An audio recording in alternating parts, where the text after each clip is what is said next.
everybody, I'm Anna Prosser. I'm back here at E3 at the wargaming.net booth, hanging out with the Chieftain, and wearing his trademark hat. And that's a nice hat. It looks good on you, I think. Yeah, I think, it fits nicely over the headset. But yes, this is for all you in the stream who wanted to see me wear the hat. It's better looking on him, I'm pretty sure. No, that'll be a tough one for people to believe, I'm afraid. Well, yesterday we had a really awesome kind of lesson on not only the tech tree in the game, but the real background of these American tanks. And today you're going to teach me about German tanks, is that right? Well, we'll start there and we'll see where the time takes us. Okay. I mean, no set schedule on this. But if we bring the garage up, we're going to see ourselves, it's your little Tier 1 tank, everybody's favorite, the Deluxe Tractor.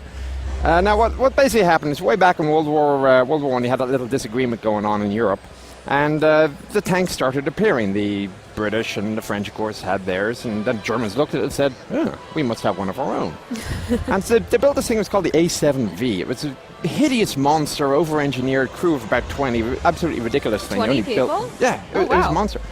It was over-engineered. There's one still in existence, and it's in some small town in Australia. I think it's in Brisbane. Exactly how it ended up there, I'm not sure. But anyway, after World War I, they signed the Treaty of Versailles, and part of it basically says, bad Germans, you may not have much of an army, and you may certainly not have any tanks. Right. Okay.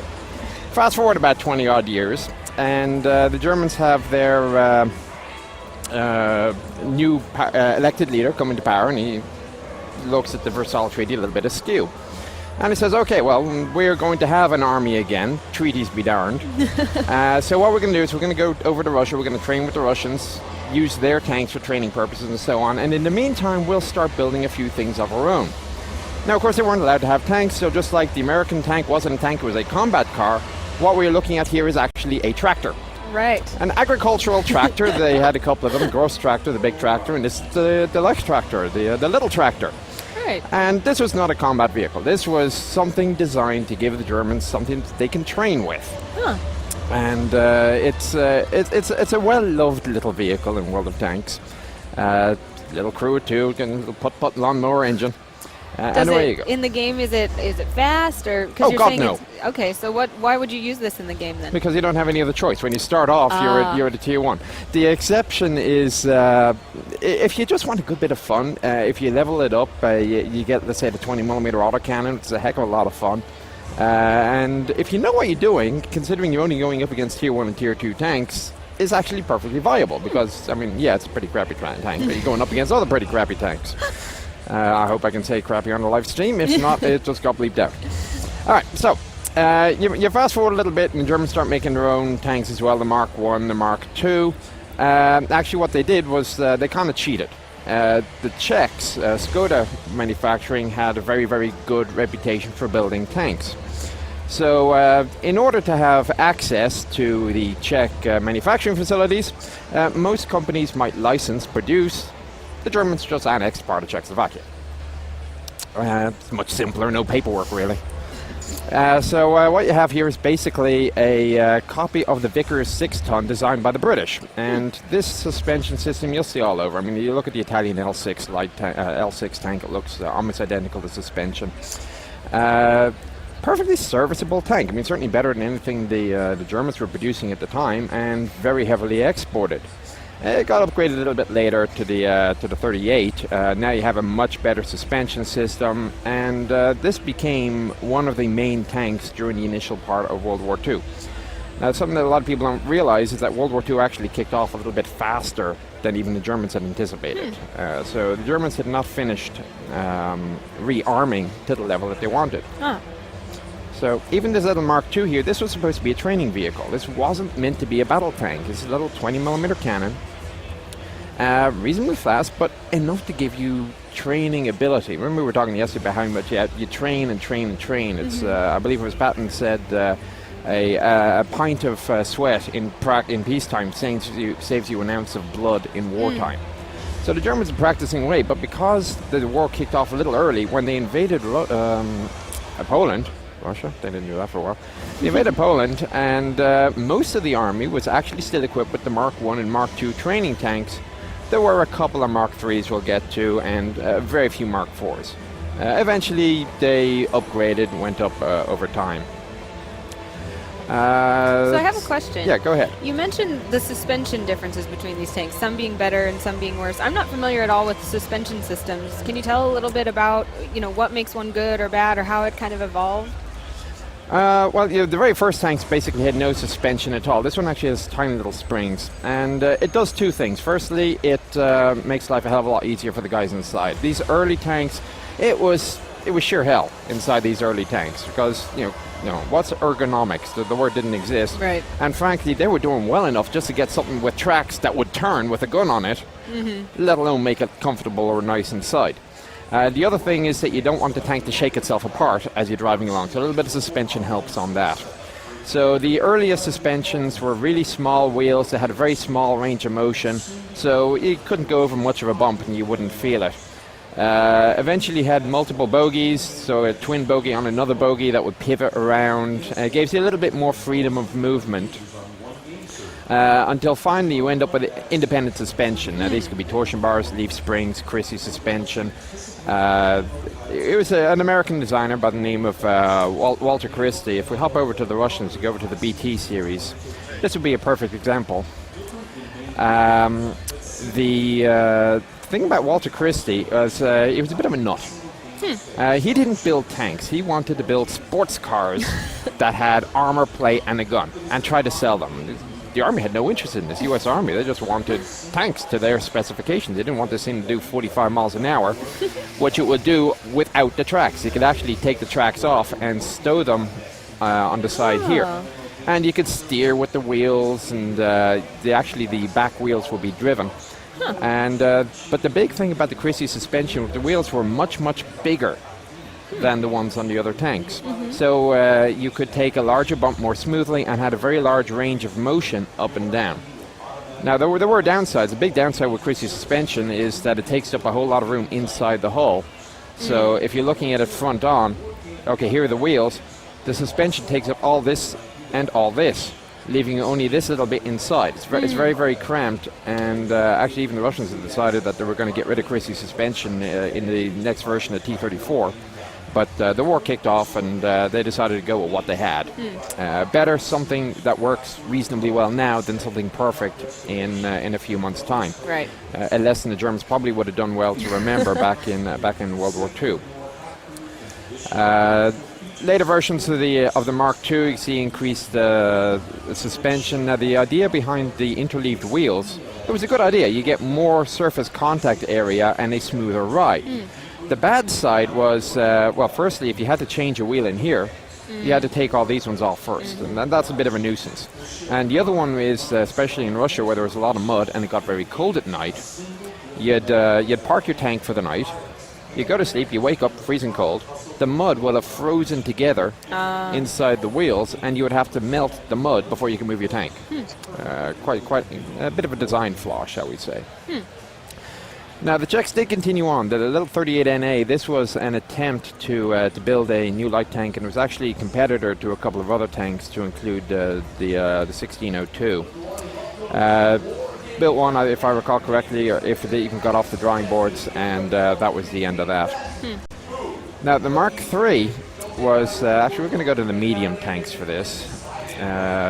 Probably a bit, this and the heavies are the ones that everybody knows and loves for whatever reason. So the Mark III, now the first thing is, if you ever go to a museum and you're looking at a tank and you want to know, am I looking at a Panther III or a Panther IV, count the amount of wheels on the side and divide by 2. Okay. Easiest thing ever, and especially for Sturmgeschütz, that's the easiest way of doing it. But one of the things the Germans did very, very well when they were designing their tanks, so this starts off with a little 37mm gun.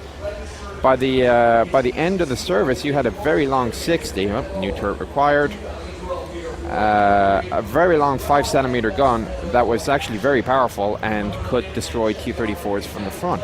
Wow. But the problem was that they didn't start off with those.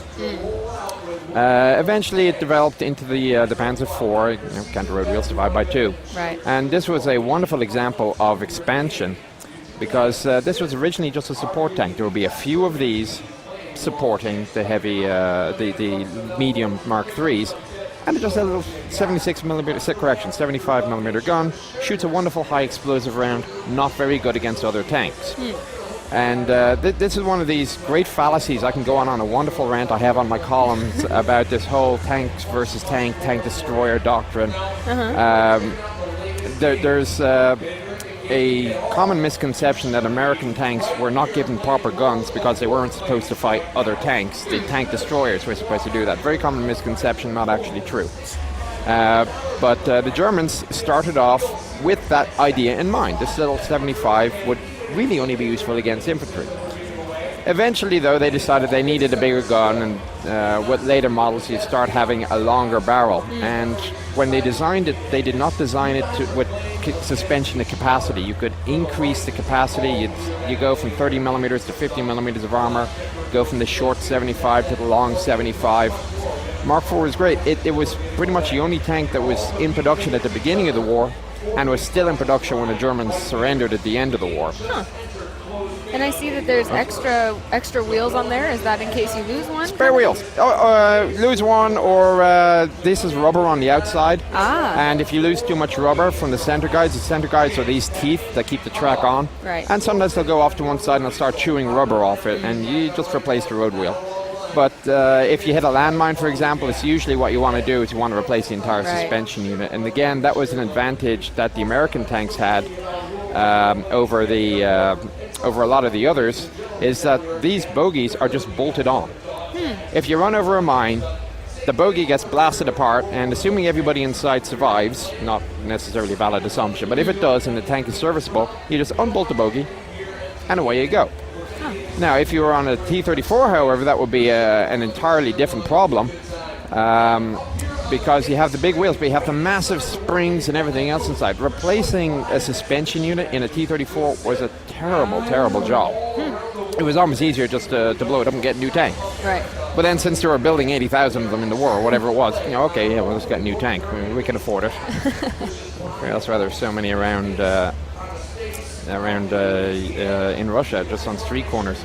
This ugly little guy, it was an attempt for a new hydraulic transmission system. It currently does exist. It's in Aberdeen, Maryland, if you ever go that way, and it's been sitting out in the open for so long, it's a bit of a shame. Moving on, this is where we start getting into the big cats, the Tiger and the Panther. Very, very popular, famous tanks. I've been hearing those words come around a lot this week. They do. There are several vehicles that get probably more publicity than they deserve, but Panther certainly is not one of those. It deserves the publicity it gets. Tiger, to a point. Basically happened in 3001. It was a Henschel design. They built a couple of them. Didn't quite do what they wanted it to do, so they actually extended the hull, put I can't remember if it was a 105 or a 128. I believe it was a 128, Maxim Moritz, the Sture Mill. See, I'm working this off memory. It's a pretty impressive memory, I must say. It's a misspent youth. My dad is not proud of me whatsoever. I'm sitting down one day, watching the news, and my dad asked me, what does CAP stand for? And apparently the correct answer was Common Agricultural Policy, a big thing in Europe. I said Combat Air Patrol. He said he lost all hope for me. But it does have the interleave suspension that starts to become a common feature. The 3001P by Porsche was known as a Type 101, and this was designed to be a breakthrough tank in the 30-ton range. Krupp built a turret for it, but it was never really mated. They took the vehicle on trials, didn't work out, they threw it away. What didn't work about it? Mainly the transmission. The Porsche, Mr. Doyle, Hilary Doyle, called him Germany's nutty professor. He keeps coming up with these bizarre ideas. Every once in a while, he strikes gold. Every other time, it's, watch out for that. So this is actually, you had a petrol engine and a diesel transmission. It ran generators and electric motors, at the front would actually drive the tank. But not to be outdone, he tried it again, and he went to the Type 101, which we know in the game is a Tiger P. Again, didn't work out. This is I went into this in my article last week about how the Tiger ended up being the Tiger. Didn't work out, but Krupp was building 100 of these turrets. They didn't have anything else to do with them, so they went over to Henschel, who was making the 3601, which is this little guy. And the hull was working reasonably well, so they went to Henschel and said, look, make the hull a bit bigger so we can fit the big Krupp turret on it and see what happens. And you get the Tiger 1, which very fearsome reputation, possibly more so than it deserves. These things could be knocked out once you learned how to knock them out. But when they first showed up on the battlefield, I mean, it was okay, this thing's got an 8.8 centimeter cannon. We're mucking around with a 7.5. So it's, a 3.5 inch almost. 100 millimeters of armor, or in these little areas here, 200 millimeters of armor. You were telling me about that, I believe, that reinforcement in the armor there earlier? Right. Now, if you compare it to the Porsche turret, the initial turret, well, they're both Krupp turrets, but the one on the Porsche, the initial turret had 2 apertures for binocular sight. The problem is, when you drill holes in plate, you have what's called an edge effect, and it makes the armor much, much weaker. So you want to have as few holes in your armor as possible. So that means bow machine guns, coaxial machine guns, and so on. It makes it weak. To redress that, what they did was they actually reinforced the outside of the armor, and they actually removed one of the holes as well, so you're down to a monocular sight. And that made it stronger. Now, over on the coax side, they couldn't make it any thicker because the coax just wasn't working. They couldn't mount it further forward, and it was overheating. So that was Tiger 1. Eventually evolved into Tiger 2. Much longer 8.8 centimeter gun, absolutely devastating weapon. Very tough frontal armor. No Tiger 2 was ever destroyed by an enemy tank in frontal combat. Now the problem was it was big, heavy, slow, and it had a very large supply train. So if you couldn't kill the tank, what you could do is kill the fuel supply. The tank's not going to go very far without the fuel supply. Right. And again, we have Porsche and Henschel competing against each other. So Porsche comes up with their design for the King Tiger. And I should add, that's actually a misnomer. Königstiger means Bengal tiger, not King Tiger, but it's just apparently just the way the German word translates. So they put this nice big Porsche turret on their chassis. It didn't work out so well. So they tried it another way. They tried putting the turret at the back. Still didn't work out so well. So they went over to Henschel and they put the same turret on their chassis, and it worked reasonably well. And then finally they said, enough of that, we're going to put our own turret on it. It's just like the Tigers. So when we say it didn't work, was it mostly, what made the tank not work out with the turret in different positions? What you have here is what's known as a shot trap. Modern munitions don't have this effect anymore, but sloped armor has a couple of effects. The first one is, firstly, if you hit it, you might ricochet. So if it hits here, under here, and the Panther was terrible for this, you hit it down here, and it'll ricochet down into the hull roof. The hull roof is very thin. The other effect is that it makes it thicker. So let's say this is 100 millimeters this way. Going crosswise at, say, 40 degrees, you're looking at maybe 150 millimeters of armor.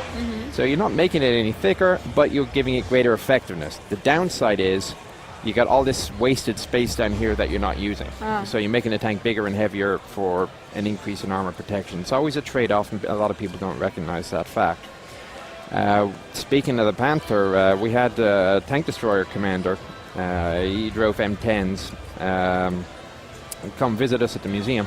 He said he killed 2 Panthers frontally. So he shot, this is a late model with the chin turret armor, it was called, but he would shoot it straight on, hit it where the curve was, and he claimed he actually killed 2 tanks by ricocheting into the whole roof. However, the Germans figured this out and they put this extra chin armor, so now it was impossible to ricochet down. Oftentimes these things were overstated. But they decided to go with it. Now, again, the Germans coming up with multiple designs to do the same thing. 2 different designs for the Panther tank, and Porsche came up with their one. Actually, Daimler-Benz came up with one as well.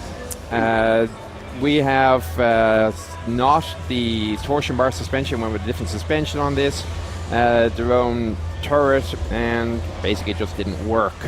That got abandoned. Panther got put into production. Absolutely outstanding tank once they've worked the bugs out. The problem is that by the time they worked the bugs out, all the crew that knew how to use it correctly had been killed. So Panther never did perform very well, either because the tank was broken or the crew didn't know how to use it. And again, this is all down to fuel supply. Tankers were going out into combat with all of maybe 2 hours driving training. Really? The oil fields had been run over by the Russians in Romania, and the synthetic fuel supply plants had been bombed by the strategic bombing campaign. Panther 2 was an interesting one. Panther 2 was developed simply to defeat the Russian anti-tank rifle. Now, if you can imagine, your typical AR-15 is, say, this long. Okay. An anti-tank rifle like a PTRD is about the length of the desk. Okay. Very long, 14.5 millimeter. And there were thousands of the things. You couldn't drive anywhere without having these things plinking off you. And it was determined that the side armor on Panther could not stop it. So Panther 2 was created with thicker side armor purely to stop the anti-tank rifle. Then after a while they realized, well, hang on a second, if we cover up the open space here with Scherzen, which are the side skirts, they look like this, the anti-tank rifle will not be able to get through the hull anymore. Oh, there you go. Oh, that's much easier than building an entirely new tank. And they just scrapped the whole production side of it. Eventually they kept going. Why, 50 tons isn't big enough, let's make bigger tanks.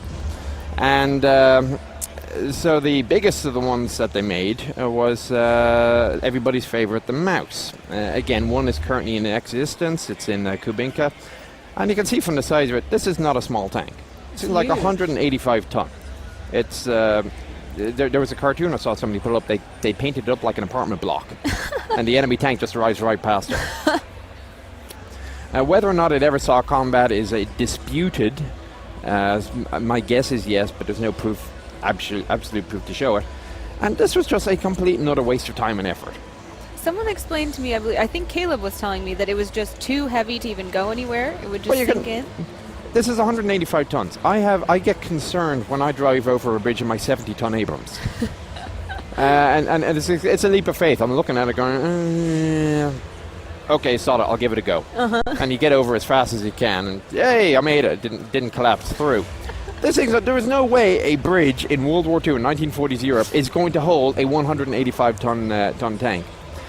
Now, the Germans didn't have an advantage.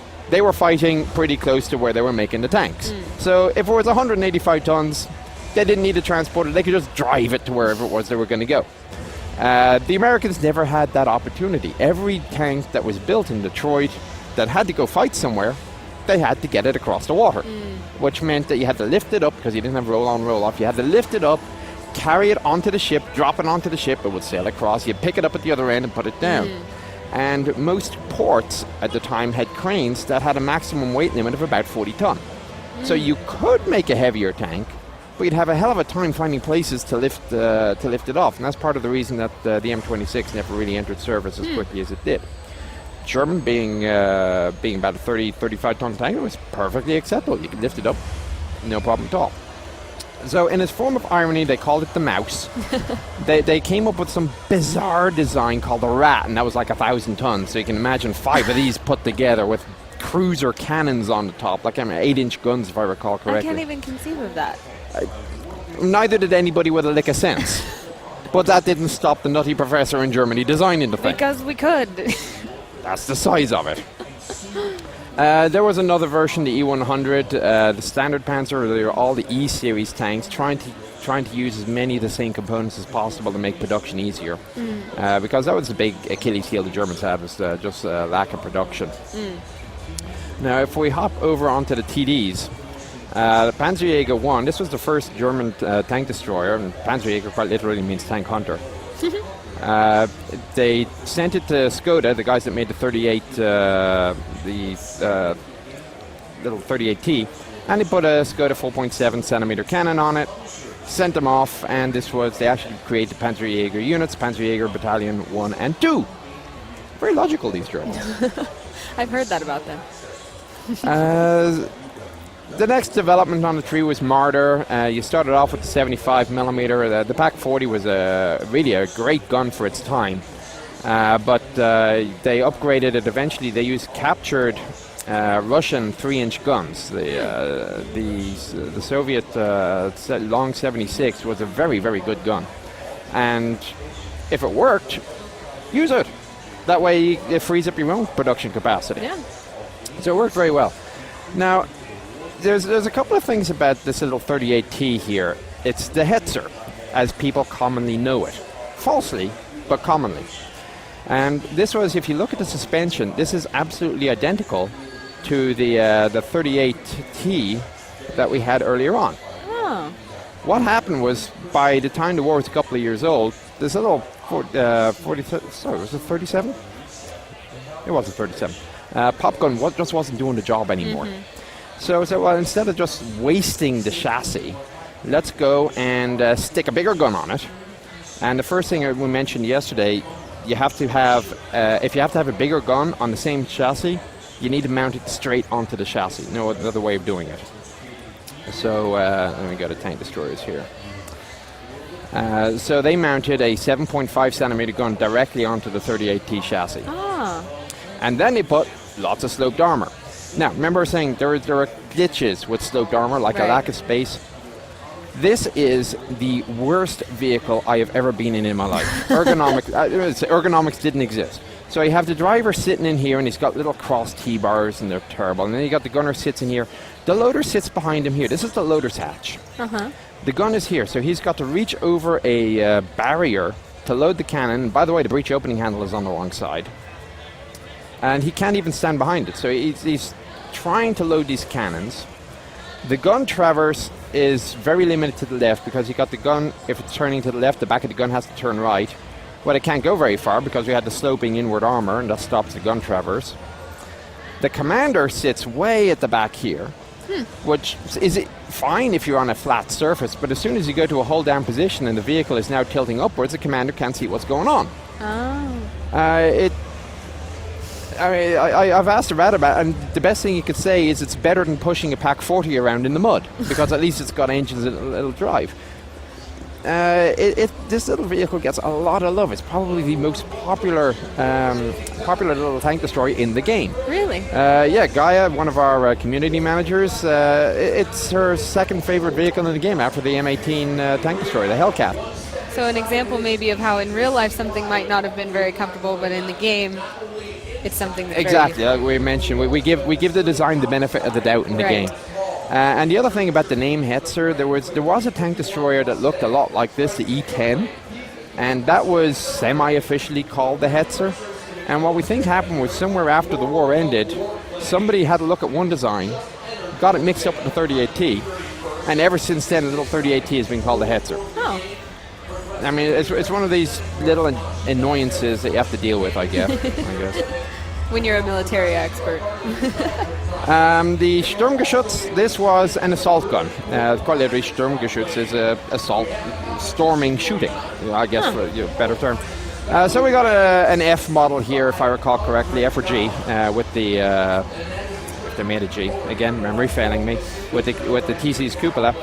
And again, remember the Mark III I said only had a 5 centimeter gun? Right. What they did was they mounted a 7.5 centimeter directly onto the chassis. And there was another version with the 105, the Sturmhaubitze, and this was literally just a close support gun. Oh look, there's a building with enemy in it. Well, the hell with killing the enemy, let's just remove the building. They got better. The Sturm Tiger is an even better one. And the problem with that was it was a complete waste of time, according to the commanding officer. The blast was so big that you didn't want to be anywhere near the target, so there was no point in having big, heavy armor on it. And then once you had blasted the city block to rubble, you couldn't drive there. Too much rubble. So, a very impressive vehicle, very popular with the modelers and the gamers. Not so useful. There was a Stug 4, which was created on the, again, counter wheels divided by 2, but that was just when the Panzer 4 production was knocked out. All right, we're gonna just briefly cover over the TDs, but then we're going to head off. The Panzer 4, there's 2 variants: short gun, long gun. There's one of these in Ottawa. I was fortunate enough, we had a community gathering in Ottawa, and they have one of these in their museum there up in Canada. Have you personally seen a lot of these tanks or been in them? I am willing to bet that I have good claim to have seen most of these tanks in real life, more of these tanks in real life than anybody else. Really? That's my guess. I guess, well, if we come back, we can talk about Yeg Panther and Yeg Tiger, which had a 128mm cannon. Oh, that's a premium. Sorry, you didn't see that. 128mm cannon. This was a monster. This was the biggest thing put into the field. It looks huge. And again, a complete waste of resources. Fearsome, but a waste of resources. How so? You're spending all this effort into a big, heavy tank when really what you need are a lot more capable tanks like the Panther. This thing, fearsome as it was, it could only be in one place at once. And one hit could knock it out. So have a couple of the smaller ones that you can actually afford to lose 1 or 2 for breakdowns or whatever. So that pretty much ends our tour of the German line. I don't actually know so much about artillery, so I'm not going to talk about it anyway. Sounds good. Well, this is so educational. I love learning about all of this stuff, and so for me, it's almost like, I don't know, an educational game, which for me makes it more exciting. And we are actually trying to use it as an educational tool. It's something that we don't advertise very much, but we are trying to get the educational aspect out here. So that's why when we have a community gathering, we will, if there's a museum nearby, we will hold it at the museum, and we will tour the museum instead of just sitting down, playing the computer game, because we can play the computer game at home. Right. But the tanks are there, we can learn about the tanks, and we feel that the heritage of the military vehicles, airplanes, ships as well, should be continued. So again, as part of the reason of the hatch is I put up the historical articles, people will learn more. History should not be forgotten. If people want to check out your column later, if they're just becoming introduced to this, where can they find your column? Just Google the Chieftain's Hatch. The Chieftain's Hatch. Or you go to game.worldoftanks.com and go to community, and there's a link there for the Chieftain's Hatch, and you'll find the column there. Cool. Well, thank you so much for that lesson. I am so impressed by how much you know and remember.